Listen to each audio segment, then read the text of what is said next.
Selamat pagi Indonesia. Anda menyaksikan seputar Bali terkini pukul 9 WITA bersama saya Yumas Sukmatika.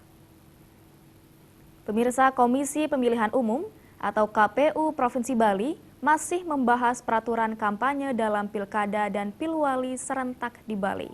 KPU Provinsi Bali berupaya menemukan peraturan penyelenggaraan kampanye yang adil dan transparan serta berjalan lancar. Regulasi kampanye tahun ini berbeda dengan tahun sebelumnya karena semua biaya pemungutan suara berasal dari APBD. Ketua KPU Bali Idewa Kadek Wiyarsa Rakasandi mengatakan, KPU Provinsi Bali bersama dengan KPU Kabupaten dan Kota masih membahas peraturan kampanye pemilu kada karena kampanye tahun ini berbeda dengan tahun sebelumnya.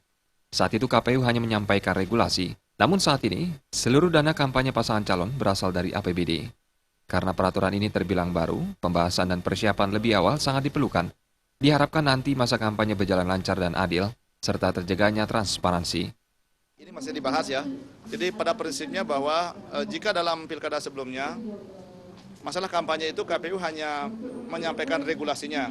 Tapi sekarang sebagian besar kampanye itu difasilitasi oleh KPU dengan dana yang bersumber dari APBD. Nah ini perlu, oleh karena hal baru ya, perlu dibahas atau dipersiapkan lebih awal agar nanti masa kampanye itu berjalan dengan lancar, kemudian unsur keadilan, transparansi ada di situ. Kemudian yang kedua, bagaimana hal ini bisa dipersiapkan dengan baik ya, dan nanti akan bisa disampaikan kepada peserta pemilu untuk disosialisasikan.